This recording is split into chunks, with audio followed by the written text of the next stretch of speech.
few days ago that they're going to move a lot of their manufacturing business to Mexico. If you do that, we're putting a 200% tariff on everything. Le monde de l'agriculture américaine tremble. Ce n'est pas une simple crise économique, mais un bouleversement profond qui pourrait changer l'avenir de millions de fermiers. John Deere, symbole de l'agriculture des États-Unis depuis plus de 180 ans, a pris une décision qui a secoué la nation. Pour beaucoup, cela ressemble à une trahison. John Deere, le géant des machines agricoles, a choisi de déplacer une partie de sa production hors des États-Unis. Au lieu de rester fidèle à ses racines, la marque, autrefois vue comme un pilier de la communauté rurale, s'éloigne. Des fermiers qui avaient consacré toute leur vie à la marque se retrouvent face à un dilemme. Comment réagir à cette décision qui pourrait détruire des économies locales entières? Dans des petites villes où les usines Deere sont les principales sources de revenus, l'annonce tombe comme un coup de tonnerre. Les fermiers, les ouvriers et les commerces locaux se sentent abandonnés. En quelques jours, des usines ferment, des centaines de personnes perdent leur travail et la prospérité qui semblait éternelle s'évapore. Le sentiment de trahison est palpable. Beaucoup se demandent pourquoi John Deere a-t-il choisi de sacrifier son héritage américain pour des gains à l'étranger? Les fermiers, dans les bars et les centres communautaires, échangent des regards inquiets. Des discussions s'engagent, des projets naissent. Une chose est claire, cette décision pourrait redéfinir l'avenir de l'agriculture aux États-Unis. Si vous aimez ce genre de contenu, n'oubliez pas de vous abonner à notre chaîne. Nous visons les 14 000 abonnés et votre soutien est essentiel pour atteindre cet objectif. C'est rapide et gratuit, alors cliquez sur « S'abonner maintenant » et ne manquez pas nos prochaines vidéos. Merci.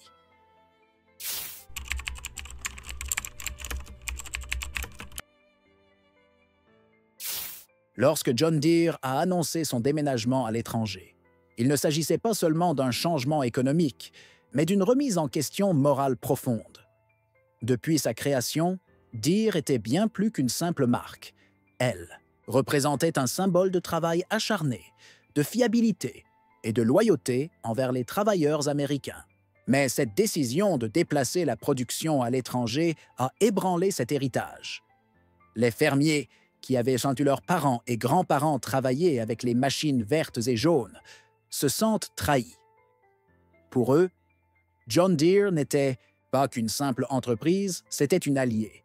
Une alliée qui comprenait la dureté du travail agricole, qui soutenait les communautés rurales et qui faisait partie de leur identité. En choisissant d'externaliser, Deere met en péril cette relation sacrée entre la marque et les fermiers américains. Les conversations vont bon train dans les petites villes, où Deere a prospéré pendant des générations. Certains fermiers sont tentés par l'idée de quitter la marque, se demandant pourquoi ils devraient continuer à soutenir une entreprise qui ne les soutient plus. La question qui revient sans cesse est « Qu'est-ce qui fait la différence entre une entreprise qui cherche à maximiser ses profits et une entreprise qui place les intérêts de ses employés et de ses clients au cœur de ses décisions ?» Ce dilemme ne touche pas seulement les fermiers, mais aussi ceux qui ont vécu grâce à Deere, les ouvriers des usines, les commerçants locaux et même les familles qui ont dépendu des salaires de Deere. Le changement, pour eux, ne se limite pas à une simple économie de marché, il touche profondément leur sens de la communauté et de l'appartenance.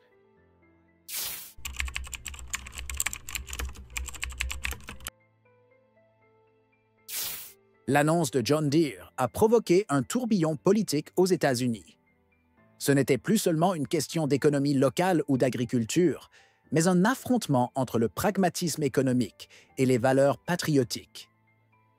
Dans les couloirs du Congrès, les réactions ont fusé. Les sénateurs et les représentants des États agricoles se sont rapidement élevés contre cette décision, dénonçant une trahison des intérêts nationaux. Les critiques n'ont pas tardé à affluer. De nombreux politiciens ont qualifié cette décision de non patriotique. Ils affirmaient que l'entreprise, autrefois un symbole de fierté pour les États-Unis, choisissait désormais le profit avant le pays.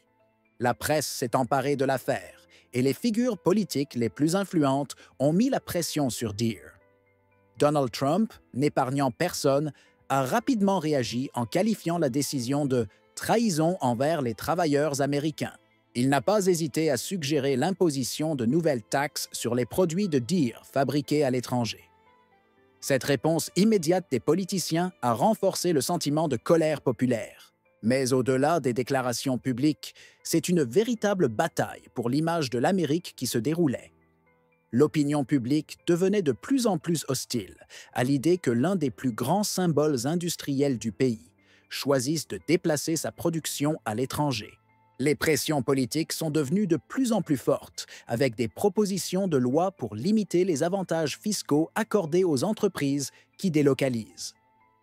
Dans les communautés rurales, les fermiers étaient partagés entre la colère et l'espoir.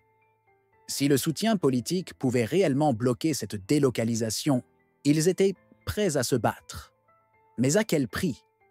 La guerre était désormais déclarée, et Deere savait que l'issue pourrait affecter bien plus que ses finances.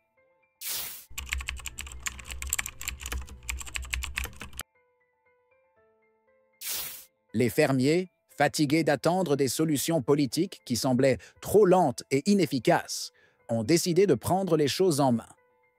Dans les petites villes du Midwest, une révolte silencieuse mais déterminée a commencé à se propager. C'était plus qu'une simple protestation contre une décision d'entreprise. C'était un mouvement né de la frustration, du sentiment d'abandon et de la nécessité de protéger leurs moyens de subsistance. À travers les fermes, des discussions se sont intensifiées. Des réunions secrètes ont eu lieu dans les granges, les centres communautaires et les cafés. Les fermiers, autrefois fidèles à John Deere, ont commencé à explorer d'autres options. Leurs yeux se sont tournés vers des marques concurrentes, comme Kubota, New Holland et Mahindra, qui mettaient en avant leur production locale.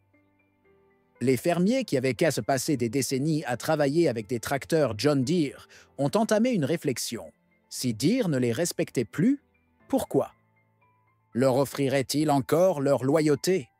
Les alternatives sont apparues comme des solutions viables. Des accords de coopération ont été mis en place pour acheter des équipements non-Deere en groupe, afin de bénéficier de prix réduits, tout en soutenant les entreprises qui restent fidèles à l'Amérique. Des histoires se sont échangées entre les fermiers. Si Deere ne veut plus de notre business, nous le donnerons à quelqu'un qui respecte notre mode de vie, disait l'un d'eux. Ce n'était pas simplement une question de finances. C'était un combat pour préserver l'intégrité des communautés rurales, une lutte pour garder intactes les valeurs de solidarité et de travail acharné qui avaient toujours été les fondements de l'agriculture américaine. Alors que Deere se préparait à faire face à une bataille politique, une autre guerre était déjà en train de se jouer, celle de l'identité et de la loyauté.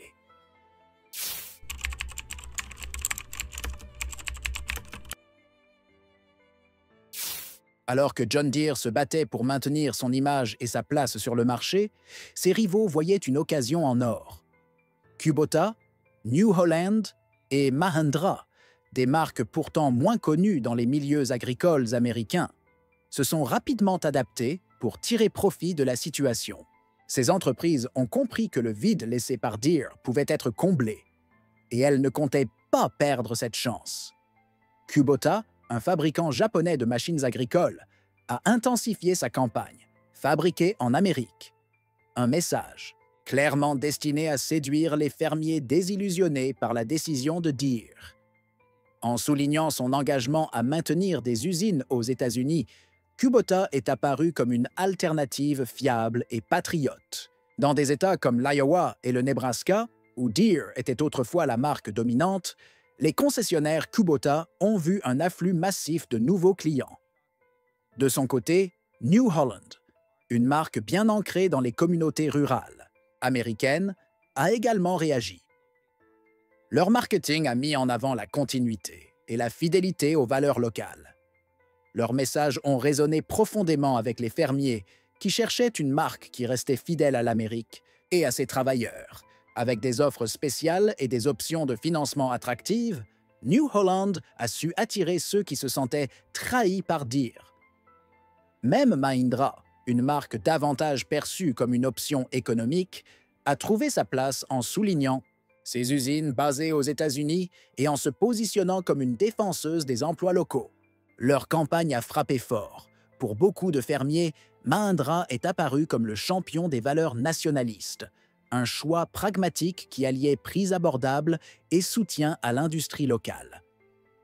Dans une bataille où la loyauté des thousands de fermiers est en jeu, ces marques ont su capitaliser sur la vulnérabilité de Deere. Le marché de l'agriculture était en train de se redessiner sous leurs yeux, et Deere savait que la loyauté de ses clients, acquise sur des générations, était désormais fragilisée.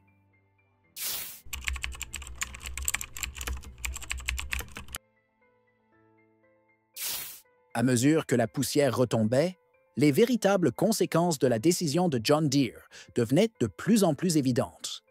Loin de se limiter à un simple revers économique, cette délocalisation marquait un tournant dans l'histoire de la marque et de l'agriculture américaine.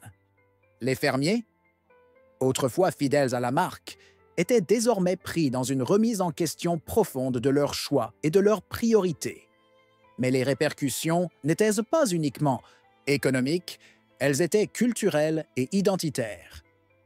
Si Deere parvient à réaliser des économies importantes grâce à ses nouvelles usines à l'étranger, cela pourrait signifier une réduction de ses coûts de production et potentiellement des prix plus bas pour ses machines. Mais ce calcul ne prend pas en compte la loyauté qui s'est brisée. Le plus grand défi de Deere serait-il de regagner la confiance d'une clientèle qui se sent désormais trahie par ce qui était jadis une promesse de soutien aux communautés locales? Les experts de la marque, bien conscients de la situation, insistaient sur le fait que ces décisions étaient nécessaires pour rester compétitifs face aux géants mondiaux comme Kubota, qui n'hésitent pas à bousculer les conventions. Mais à quel prix? Perdre des décennies de loyauté semble un prix bien élevé, surtout lorsqu'il s'agit de reconstruire l'image d'une marque aussi ancrée dans l'histoire et l'identité du pays. Le futur de Deere, une entreprise qui a prospéré grâce à une relation unique avec les fermiers américains, reste incertain.